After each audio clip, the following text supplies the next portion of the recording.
morning and welcome to Drive Time, another episode yet again of Drive Time with Alec. I'm Paul Bunyan.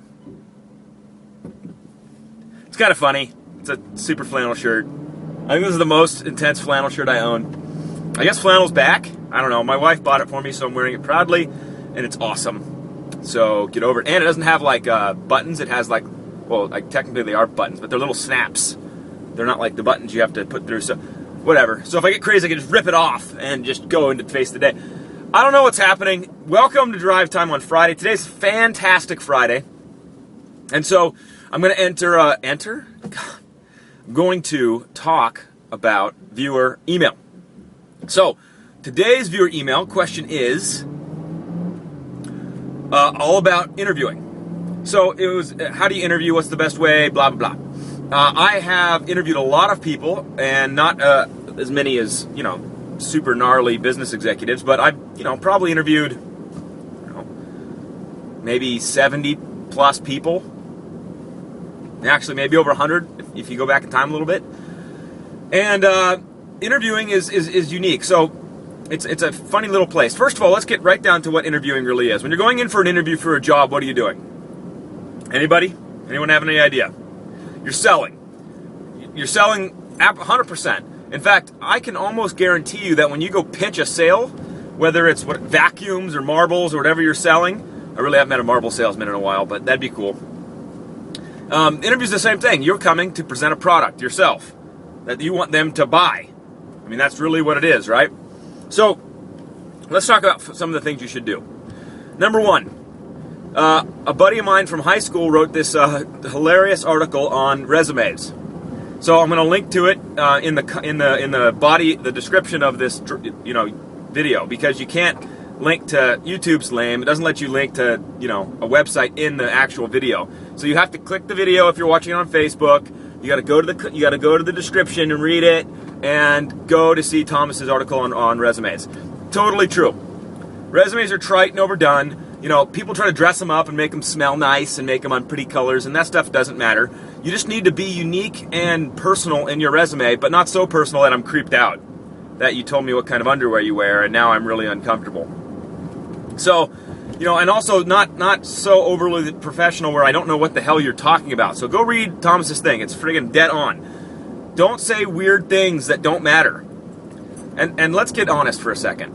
On every resume, guys, everyone expects you to have been good at your other jobs. I don't look at a resume and be like, oh, they weren't good. Everyone expects you to be good, so every resume any boss ever sees says how great the person is. Okay, you just get numb and bored about that. It's just you're over it. Yeah, you better be good. I'm talking to you. I don't want you to suck. So everyone's resume starts to look and read the exact same. Oh, you accomplished so much. You increased revenues, great. None of that matters. And you probably didn't. So, regardless, just recognize, go look at that, and resumes need to be special. Don't put your picture on it. Well, I guess you can. It's kind of weird. I don't like the picture. All right, so back to the interview. First thing, don't talk about you. I mean, you're going to get enough questions asked at you. Don't offer more than what you're being asked. I can't tell you how many interviews I've been in where I asked somebody, hey, you worked here. Tell me about that. What was that like? And then they talk for 45 minutes.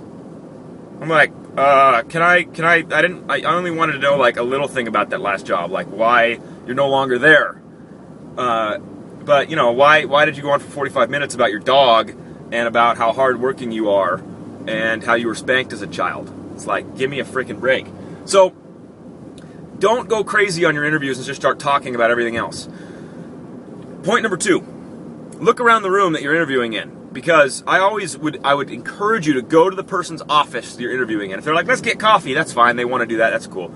But if you can get your way into their office, you're going to learn a lot about that person. And if you walk through the office, like, hey, may I have a tour of your office? You're going to see so much about the culture, about the people there, about what's going on. You're going to see the weird Betty that's got the weird, troll collection on her desk, and you're going to see all the stuff you're going to see is going to be so telling of the culture of that place. Is it high energy? Is everything dead? Are people sitting there like just death in a cubicle?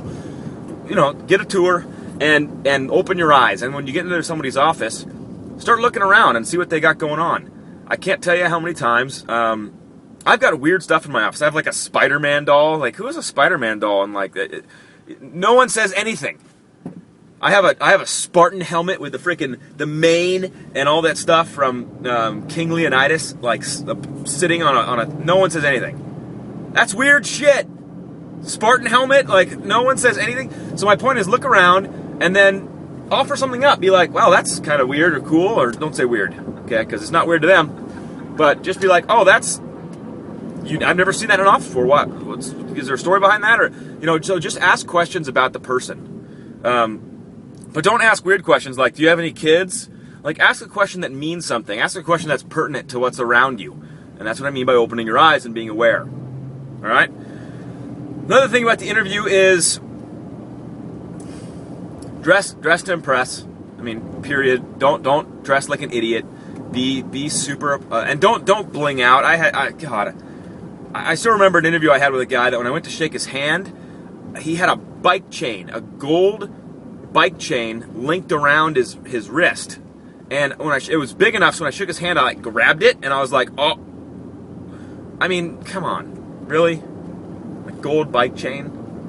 Jeez, I mean, maybe that's cool. Depends on the job you're applying for, right?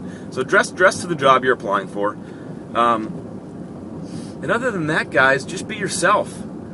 So many people on interviews are so fake, and what I hate about it is, you will create resentment in your future employer if you interview to such a way that when you actually work, you're not even close to the person you presented yourself as. He or she, your employer, will hate you, and they will fire your ass fast. They will find any way they can to get you out of there because you lied. You deceived. Don't be that guy or gal. Come on. Don't be that person. Be honest. Tell them what's going on. Give them a piece of who you are. And they'll make the decision. Most interviews, I'm going to tell you right now, are made on if you fulfill the minimum requirements they're looking for, like the basics, then they're looking for the person. They want you. And if when you interview and you're not you, and they think that you're somebody else, and they hire you, they're going to hate you when you come out to be yourself. There's a lot of did you follow me on that one? Yeah. I get intense and intellectual on these calls. You got to be able to follow what's going on. All right. Great email question. Thank you guys so much. Have a wonderful weekend. If I don't see you this weekend, I will see you Monday. Peace.